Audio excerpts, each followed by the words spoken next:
நான் ஸ்டேட் போர்ட்ல படிக்கக்கூடிய ஸ்டூடெண்ட்ஸ், நான் எப்படி சார் நீட்டையும் ஜெய் எழுதுறது, நான் இங்க படிக்கக்கூடிய சிலபஸ் வச்சு எப்படி நீட் சிலபஸையும் ஜெய் சிலபஸையும் எழுதுறது, இந்த மாதிரியான டவுட் இருக்கா உங்களுக்கு? ரொம்ப சிம்பிள். நீங்க படிக்கக்கூடிய அதே கான்செப்ட் தான் நீட்லயும் ஜெயிலையும் கேட்கறாங்க. நீங்க படிக்கக்கூடிய இந்த கான்செப்ட்ஸை வச்சுட்டு எப்படி எல்லாம் கொஸ்டின்ஸ் கேட்கறாங்க அப்படிங்கிறத நான் உங்களுக்கு இப்ப எக்ஸ்பிளைன் பண்ண போறேன். இப்ப நம்ம பார்க்கக்கூடிய கான்செப்ட் வந்து எலக்ட்ரோ மேக்னெட்டிக் இண்டக்ஷன். தமிழ்ல என்ன சொல்றோம்? மின்காந்த தூண்டல். நான் தமிழ் மீடியம் ஸ்டூடெண்ட் சார், நான் எப்படி தெரிஞ்சுக்கிறது அப்படின்னு கேட்டீங்கன்னா, இது அப்படியே உங்களுக்கு வந்து என்னன்னா கான்செப்ட் வந்து உங்களுக்கு தமிழ்ல சொல்றேன். சரி, அதுக்கு என்ன ஃபார்முலா யூஸ் பண்ணுங்கிறதையும் சொல்றேன். அந்த ஃபார்முலாவையும் ஒர்க் அவுட் பண்ணி காட்டுறேன். ரொம்ப ஈஸியா தான் இருக்கும். உங்களுக்கு தமிழ்ல இன்னும் டவுட்டா இருக்குன்னா எனக்கு கமெண்ட் பண்ணுங்க, நான் உங்களுக்கு தனியா கூட வீடியோ போடுறேன். சரியா? இப்ப video. A metal conductor of length 1 meter rotates vertically about one of its ends at angular velocity 5 radians per second. If the horizontal component of Earth's magnetic field is 0.2 into 10 power minus 4 Tesla, then EMF developed between the two ends of the conductor is. இப்போ ஒரு metal conductor, இந்த மாதிரி ஒரு metal conductor கொடுத்துட்றாங்க. இதோட length எவ்வளவு சொல்லிடுறாங்கன்னா 1 metre சொல்றாங்க. rotates vertically about one of its ends at angular velocity 5 radians per second. அப்போ ஒரு எண்ட் இப்படி வச்சுட்டு இன்னொரு பக்கம் இப்படி இந்த எண்ட் இப்படி சுத்தும்போது இதோட ஸ்பீட் எவ்வளவு சொல்றாங்கன்னா 5 radian per second அப்படின்ட்டு இதோட angular velocity சொல்லிட்டாங்க. If the horizontal component of the Earth's magnetic field, horizontal component of Earth's magnetic field BH அப்படின்னு சொல்லுவோம், அதோட value எவ்வளவுனா 0.2 into 10 power minus 4 Tesla. Then EMF developed between the two ends of the conductor. அப்ப இந்த ரெண்டு கண்டக்டரோட இந்த ரெண்டு எண்டுக்கு நடுவுல எவ்வளவு EMF இன்டியூஸ் ஆகும்? இப்படி ரொட்டேட் ஆகும்போது இந்த ரெண்டு எண்டுக்கு நடுவுல எவ்வளவு EMF இன்டியூஸ் ஆகும் அப்படிங்கறத क्वेश्चन. இதுக்கு ஃபார்முலா பாருங்க. Epsilon is equal to half b l square omega அப்படிங்கிறது ஃபார்முலா. அப்ப 1/2 இன்ட்டு மேக்னெட்டிக் ஃபீல்ட் எவ்வளவு கொடுத்துருக்காங்கன்னா 0.2 into 10 power minus 4 அப்படின்னு கொடுத்துட்டாங்க. அடுத்தது எல்லோட வேல்யூ வந்து 1 மீட்டர், அப்ப 1 ஸ்கொயர் இன்ட்டு ஒமேகாவோட வேல்யூ என்ன 5 ரேடியன் பர் செகண்ட். சரியா? அந்த வேல்யூஸை ஜஸ்ட் நான் சப்ஸ்டிட்யூட் பண்ணியிருக்கேன். இப்போ சிம்பிளிஃபிகேஷன் பண்றதுதான் நம்மளோட ப்ராசஸ். 0.2 2 எத்தனை டைம்ஸ் இருக்கு? 10 டைம்ஸ் இருக்கு. அப்ப இந்த 10 மேல போச்சுன்னா என்ன ஆகும்னா 10 பவர் மைனஸ் 1ன்னு வரும். மேல ஆல்ரெடி 10 பவர் மைனஸ் 4 இருக்கு. 1 ஸ்கொயர்னா 1 தான். அப்ப 5 into 10 power minus 5 volt அப்படின்ட்டு வரும். அப்ப இது எப்படி எழுதலாம்னா 50 into 10 power minus 6 voltன்னு எழுதலாம். அப்ப final answer will be 50 micro volt. இதுதான் ஆன்சர். சரியா? இப்போ வந்து பாருங்க, நமக்கு இதை ஃபைண்ட் அவுட் பண்ணிட்டோம். இந்த ஆப்ஷன் இருக்கான்னு பாருங்க. இல்ல அப்படி நாங்க என்ன ஆப்ஷன் இருக்கு அப்படிங்கிறத பார்த்து அதுக்கேற்ற மாதிரி நம்ம என்ன பண்ணணும், இங்க பவர் அட்ஜஸ்ட் பண்ணி ஃபைனல் ரிசல்ட்டை பார்க்கணும். ஓகே, அப்ப சிம்பிளான क्वेश्चन, ஜஸ்ட் ஃபார்முலால அந்த வேல்யூஸை சப்ஸ்டிட்யூட் பண்றோம், சிம்பிளிஃபை பண்றோம். Next question, a boat is moving due east in a region where the Earth's magnetic field is 5.0 into 10 power minus 5 Newton per ampere per meter due north and horizontal. The boat carries a vertical aerial 2 meter long. If the speed of the boat is 1.50 meter per second, the magnitude of the EMF induced in the wire of the aerial is. இப்ப ஒரு boat, அந்த boat வந்து என்ன ஆகுது, east டைரக்ஷன்ல travel பண்ணி போகுது. அந்த டைரக்ஷன் வந்து பார்த்தோம்னா எர்த்ஸ் மேக்னெட்டிக் ஃபீல்ட் எவ்வளவு சொல்றாங்கன்னா 5 into 10 power minus 5 Newton per ampere per meter அப்படின்னு சொல்லிட்டாங்க. டியூ நார்த், அது நார்த் டைரக்ஷன்ல இருக்கு, ஹரிசாண்டலா இருக்கு. The boat carries a vertical aerial of 2 meter long. அப்ப போட்ல வந்து என்ன ஒரு ஆண்டனா இருக்கு, அந்த ஆண்டனா அதான் ஏரியல்னு சொல்றாங்க. அதோட லெங்த் எவ்வளவுனா 2 மீட்டர் இருக்கு. If the speed of the boat is 1.5 meter per second, then the magnitude of the induced EMF in the wire of the aerial is. சரியா? அப்ப அதுல அந்த வயர்ல எவ்வளவு EMF இன்டியூஸ் ஆயிருக்கு அப்படிங்கறத क्वेश्चन கேக்குறாங்க. இதுக்கான ஃபார்முலா வந்து பார்த்தோம்னா epsilon induced EMF epsilon is equal to BLV அப்படிங்கிறது ஃபார்முலா. இப்ப மேக்னெட்டிக் ஃபீல்ட் B யோட வேல்யூ வந்து பாருங்க 5.0 into 10 power minus 5. நெக்ஸ்ட் எல்லோட வேல்யூ என்ன? Length. First magnetic field B ய பார்த்துட்டோம். நெக்ஸ்ட் லெங்த் எவ்வளவு? 2 மீட்டர். வெலாசிட்டி V எவ்வளவு? 1.50 மீட்டர் per second. 1.50 சரியா மீட்டர் per second. இதை நான் என்ன பண்றேன், சிம்பிளிஃபிகேஷனுக்காக 5 இன்ட்டு இந்த 2 இங்கே வச்சுக்கிறேன். 1.5 3/2 போட்டுக்கிறேன். Into 10 power minus 5. 2 2 கேன்சல் ஆச்சு. அப்ப 15 into 10 power minus 5 அப்படின்ட்டு வருது. 15 into 10 power minus 5 என்ன சொல்லலாம்னா 150 சரியா, இல்லாட்டி 0.15 இன்ட்டு 10⁻³ வோல்ட். இந்த பவர் அட்ஜஸ்ட் பண்ணி 0.15 இன்ட்டு 10⁻³ வோல்ட்னு வச்சுட்டேன். அப்ப என்ன வரும்? 0.15 மில்லி வோல்ட். அப்ப ஆப்ஷன் என்ன வருது? 0.15 மில்லி வோல்ட். ஓகே, ரொம்ப சிம்பிளான கொஸ்டின். என்ன நிறைய பேராகிராஃப் கொடுத்துருக்க மாதிரி இருக்கு. இதுல இருந்து நீங்க என்ன ஃபைண்ட் அவுட் பண்ணலாம்? என்னென்ன வேல்யூஸ் கொடுத்துருக்காங்க? ஃபர்ஸ்ட் பி கொடுத்துட்டாங்க, அதுக்கு அடுத்தது லெங்த் எல் கொடுத்துருக்காங்க, வெலாசிட்டி வி கொடுத்துட்டாங்க. இப்ப இன்டியூஸ்ட் இஎம்எஃப் என்னன்னு கேட்கறாங்க. இப்ப பிஎல்வியை வச்சுட்டு வரக்கூடிய ஒரே formula epsilon is equal to PLV தான். சரியா, அந்த வேல்யூ சப்ஸ்டிட் பண்றோம், சிம்பிளை பண்றோம். ஓகே, நெக்ஸ்ட் क्वेश्चन போலாம். A rectangular loop has a sliding connector PQ of length L and resistance R ohm and is moving with a speed V as shown. The setup is placed in a uniform magnetic field going into the plane of the paper. The three currents I1, I2 and IR. இப்போ வந்து பாருங்க, ஒரு rectangular loop கொடுத்துட்டாங்க. இந்த rectangular loop மேல வந்து இந்த PQ அப்படிங்கிற ஒரு கண்டக்டர், இது வந்து என்ன ஆகுது? மூவ் ஆகுது. இதோட லெங்த் L அப்படின்னு சொல்லிட்டாங்க. இதோட லெங்த் L டயக்ராம்லயே கொடுத்துருக்காங்க. இதோட resistance R ohm. It is moving with a speed V as shown. இது Vங்கிற ஸ்பீட்ல இப்படி டிராவல் பண்ணி போயிட்டு இருக்கு. The setup is placed in uniform magnetic field going into the plane of the paper. அப்ப magnetic field எப்படி இருக்கு? இந்த பிளேன்ல இப்படி உள்ள பர்பெண்டிகுலரா உள்ள போகுது. The three currents I1, I2 and IR. இந்த கரண்ட் I1 சொல்லிட்டாங்க, இந்த கரண்ட் I2 சொல்லிட்டாங்க, இந்த கரண்ட் I. அப்ப இந்த கரண்டோட வேல்யூஸ் வந்து என்ன அப்படிங்கறத क्वेश्चन கேக்குறாங்க. ஃபர்ஸ்ட் நம்ம என்ன பண்ணணும்னா இந்த சர்க்யூட்டை கொஞ்சம் புரிஞ்சுக்கணும். சரியா, இது எப்படின்னா, இப்போ ஒரு கண்டக்டர் இப்படி மூவ் ஆச்சுன்னா என்ன அர்த்தம்னா ஒரு இஎம்எஃப் இன்டியூஸ் ஆகும். இந்த கண்டக்டர் இப்படி மூவ் ஆகுறதுனால ஒரு இஎம்எஃப் இன்டியூஸ் ஆகுது. அப்ப இங்க ஒரு பேட்டரி இருக்கிற மாதிரி வச்சுக்கலாம். சரியா, அப்ப இது ஒரு பேட்டரி இந்த இடத்துல இருக்கு. இந்த பேட்டரியில வந்து என்ன, இதோட ரெசிஸ்டன்ஸ் ஆர் அப்படிங்கிற ஒரு ரெசிஸ்டன்ஸ் இருக்கு, ஆர் ஓம்.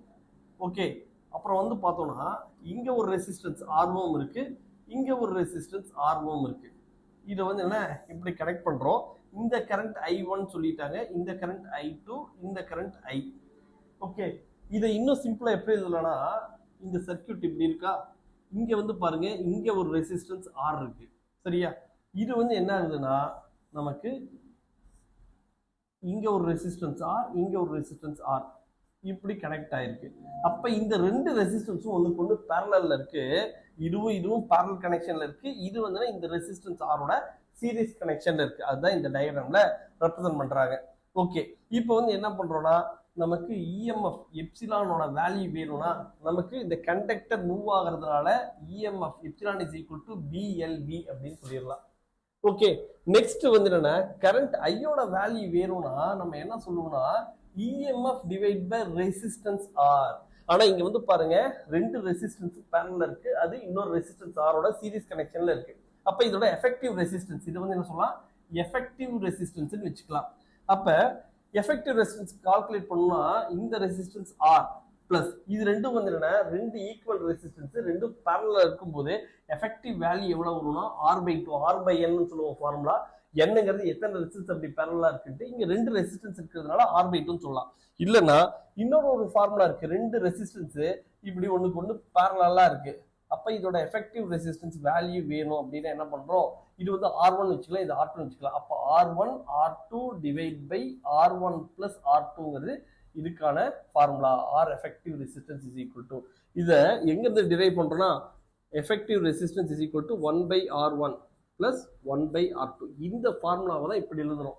இதை தான் சிம்பிளிஃபை பண்ணி சிம்பிளா என்ன பண்ணிட்டேன், R/2 சொல்லிட்டேன். பாருங்க, R into R divide by R plus R. அப்ப என்ன வரும், R² டிவைட் பை 2R வரும். ஒரு R கேன்சல் ஆச்சுன்னா R/2. அதான் நீங்க சிம்பிளா இப்படி போட்டேன். இப்ப இந்த இதோட எஃபெக்டிவ் ரெசிஸ்டன்ஸ் R/2, இது இதோட ஆர்ல சீரிஸ்ல இருக்கு. அப்ப ரெண்டையும் ஆட் பண்ணிக்கிட்டோம்னா எஃபெக்டிவ் ரெசிஸ்டன்ஸ்ங்கிறது என்ன வரும்னா 3R/2ங்கிறது வரும். ஓகே, அப்ப வந்து பாருங்க, டோட்டல் கரண்ட் இந்த சர்க்யூட் ஐயோட வேல்யூ வேணும்னா EMF epsilon is equal to PLV.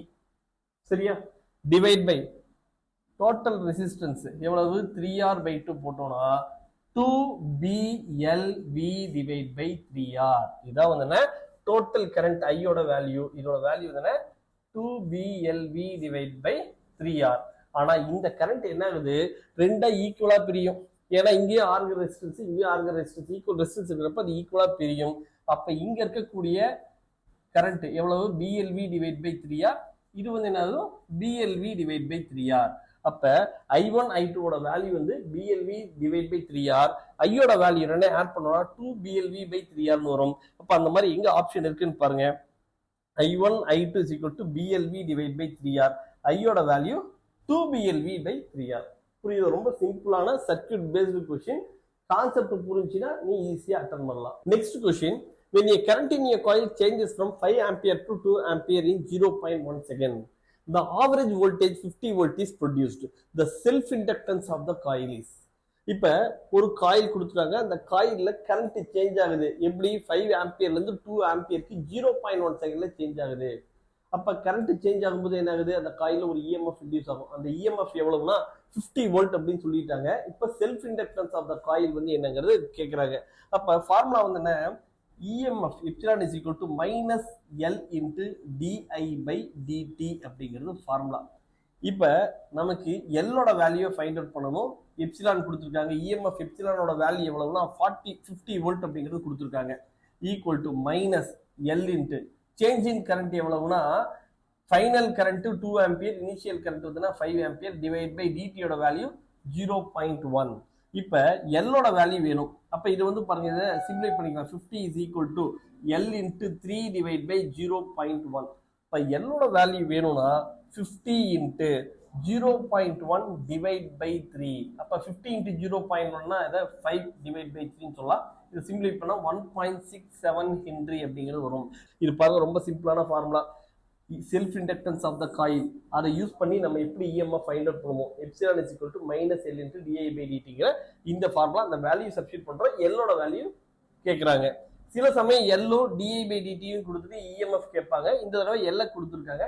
சில சமயம் சேஞ்ச் இன் கரண்ட் என்னன்னு கேட்கலாம், சில சமயம் டிடியோட வேல்யூ என்னன்னு கேட்கலாம். ஆனா ஃபார்முலா இதே ஃபார்முலா தான் இருக்கு. Next question, the inductance between A and D is. ஒரு சர்க்யூட் டயக்ராம் கொடுத்துட்டாங்க, ஏக்கும் டிக்கும் நடுவில் இருக்கக்கூடிய இண்டக்டன்ஸ் வேல்யூ என்னன்னு கொடுத்துட்டாங்க. ஆனா இங்க வந்து என்ன, நிறைய இண்டக்டன்ஸ் ஏதோ கனெக்ஷன்லாம் கொடுத்துருக்காங்க. இப்படி கொடுத்துருக்கும் போது இது சீரீஸ்ல இருக்கா பேரலல்ல இருக்காங்கிறத ஃபர்ஸ்ட் கண்டுபிடிக்கணும். ஆனா இப்படி இருக்கும்போது அதை எப்படி ஃபைண்ட் அவுட் பண்றதுங்கிறது கொஞ்சம் காம்ப்ளிகேஷன்ஸ் இருக்கலாம் உங்களுக்கு. அதுக்கு என்ன பண்றோம்னா, இந்த இடத்துல பிங்கிற ஒரு நம்பர் சிம்பிள் கொடுத்துக்கலாம், இந்த இடத்துல சிங்கிற ஒரு சிம்பிள் கொடுத்துக்கிறேன். இப்போ வந்து பாருங்க 3 ஹென்றி, சரியா? 3 ஹென்றிங்கிறது எங்க இருக்குன்னா, இங்க பியோட கனெக்ட் ஆயிருக்கு, இங்க சியோட கனெக்ட் ஆயிருக்கு. இப்ப சிக்கும் டிக்கும் நடுவுல வந்துன்னா ஒரு இண்டக்டன்ஸ் இருக்கு, சரியா? அப்ப இந்த இண்டக்டன்ஸ் என்ன பண்றேன், இது சியோட இது கனெக்ட் ஆயிருக்கா, சியோட இந்த இண்டக்டன்ஸ் கனெக்ட் ஆயிருக்கு. ஆனா இது வந்து என்ன, இன்னொரு பக்கம் என்ன டி, அந்த டியும் பியும் இன்டர் கனெக்ட் ஆயிருக்கு. ஓகேவா? இப்ப வந்து பாருங்க, பிசிங்கிறது ஒரு இண்டக்டன்ஸ், சிக்கும் டிக்கும் நடுவுல ஒரு இண்டக்டன்ஸ் இருக்கு, இதோட வேல்யூ 3 ஹென்றி. ஆனா அந்த டியும் பியும் இன்டர் கனெக்ட் ஆயிருக்கு. அதான் டியும் பியும் கனெக்ட் பண்ணிட்டேன். அதுக்கு அடுத்தது நமக்கு என்ன ஆகுது, இப்ப அடுத்த இது பில இருந்து நமக்கு இன்னொரு இண்டக்டன்ஸ் காயில் இருக்கு, இது ஏவோட கனெக்ட் ஆயிருக்கு. ஆனா ஏவும் சி இன்டர் கனெக்ட் ஆயிருக்கு. பாருங்க, இதே சர்க்யூட் டயக்ராம் தான் நான் இப்படி போட்டிருக்கேன். இதை போட்டு ப்ராக்டிஸ் பண்ணிக்கோங்க. ஒரு தடவைக்கு 2 தடவை போடுங்க, உங்களுக்கும் ஈஸியா தான் இருக்கும். இப்போ வந்து என்ன, 3 இண்டக்டன்ஸ் காயில்ஸ் வந்து நமக்கு எப்படி இருக்கு, 3மே parallel கனெக்ஷன். இது என்ன, parallel கனெக்ஷன். அப்ப இதுக்கான ஈக்குவலன்ட் இண்டக்டன்ஸ் வேணும் அப்படின்னு என்ன பண்றோம்னா, 1/L equivalent is equal to, நம்ம என்ன சொல்லலாம், 1/L plus 1/L plus 1/L. ஏன்னா 3மே ஈக்குவல் வேல்யூ, அப்ப எல்னே வச்சுக்கிட்டேன். அப்ப 3 ஆட் பண்ணா 3/L அப்படின்னு வரும். 1/L equivalent is equal to 3/L. அப்ப L equivalent is equal to என்ன வரும்னா L/3. L/3 எல்லோட வேல்யூ என்ன, 3 henry divide by 3 is equal to 1 ஹென்றிங்கிறது தான் கரெக்டான ஆன்சர். சரியா? ரொம்ப சிம்பிள். இந்த சர்க்யூட்டை வச்சுட்டு எப்படி நம்ம மாடிஃபை பண்ணி இது சீரீஸா பேரலலாங்கிறத பார்த்துருக்கோம். இதுல வந்து என்ன பண்றோம்னா, நமக்கு இந்த சிம்பிள்ஸ் பி அண்ட் சிங்கிற சிம்பிள்ஸ் நம்ம கொடுத்து நீ ரீஅரேஞ்ச் பண்ணும்போது ஈஸியா இருக்கும். Next question, two coils placed close to each other, the mutual inductance of the pair of the coil depends on. 2 coil இருக்கு, 2 காயில் வந்து ரொம்ப க்ளோஸா ஒண்ணுக்கு ஒண்ணு பக்கத்துல இருக்கு. அதோட மியூச்சுவல் இண்டக்டன்ஸ், தனியா ஒரு காயில் இருந்துச்சுன்னா அதுக்கு மட்டும் இருக்கிறது செல்ஃப் இண்டக்டன்ஸ் சொல்றோம். 2 காயில் பக்கத்துல இருக்கும்போது அங்க செல்ஃப் இண்டக்டன்ஸ் மட்டும் இல்லாம 2க்கும் சேர்த்து ஒரு மியூச்சுவல் இண்டக்டன்ஸ் அப்படிங்கிறது இருக்கும். அந்த மியூச்சுவல் இண்டக்டன்ஸோட வேல்யூ எதை டிபெண்ட் பண்ணி இருக்கும் அப்படிங்கிறது கேட்கறாங்க. First one, the rates at which the currents are changing in the two coils. அந்த ரெண்டு காயிலையும் கரண்ட் எப்படி ஒரு செகண்டுக்கு எவ்வளவு கரண்ட் சேஞ்ச் ஆகுது அதை டிபெண்ட் பண்ணி இருக்குமா. Number 2, relative position and orientation of the two coils. அந்த ரெண்டு காயிலுக்கும் நடுவுல எவ்வளவு க்ளோஸா இருக்கு, ரிலேட்டிவ் ஓரியன்டேஷன், அது ரிலேட்டிவ் ஓரியன்டேஷன் அண்ட் பொசிஷன், அது என்ன மாதிரி இருக்கு, எந்த பொசிஷன்ல இருக்கு, எந்த ரிலேட்டிவ் ஓரியன்டேஷன்ல இருக்குன்னு கேக்குறாங்க. மூணாவது வந்து the material of the wires of the coil, எந்த மெட்டீரியல்னால செஞ்சிருக்காங்க. அதுக்கு அடுத்து நாலாவது the கரண்ட் இந்த டூ காயில், ரெண்டு காயிலையும் எவ்வளவு கரண்ட் இருக்கு. இந்த 4 ஆப்ஷன் கொடுத்துருக்காங்க.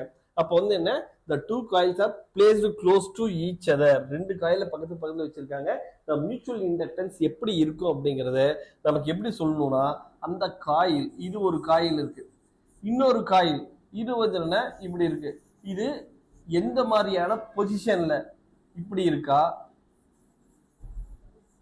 இல்ல இப்படி இருக்கா, அல்லது அதோட ரிலேட்டிவ் ஓரியன்டேஷன். இன்னொன்னு ஒரு காயில் இப்படி இருக்கு, இன்னொரு காயில் இப்படி இருக்கலாம், இன்னொரு காயில் இப்படி இருக்கும், இன்னொரு காயில் இப்படி பக்கத்துல இருக்கலாம். இந்த மாதிரி அதோட பொசிஷன் என்ன, அதோட ஓரியன்டேஷன் என்ன, அது எவ்வளவு க்ளோஸா இருக்கு, இதை டிபெண்ட் பண்ணி தான் இந்த மியூச்சுவல் இண்டக்டன்ஸ்ங்கிறது இருக்கும். அப்ப அந்த relative position and orientation of the two coils அப்படிங்கிறது தான் இதோட கரெக்டான option. So the mutual inductance of the pair of coils depends upon the relative position and orientation of the two coils. Next question, the magnetic flux linked with a coil at any instant t is given by phi equal to 5t³ minus 100t plus 300. The EMF induced in the coil at t equal to 2 seconds. அப்ப flux, ஒரு magnetic flux change ஆகுது, அந்த flux change எப்படி இருக்குங்கிறது டைமை பொறுத்து ஒரு ஈக்குவேஷன்ல கொடுத்துட்டாங்க. அப்ப phi is equal to 5t³ minus 100t plus 300 அப்படின்ட்டு.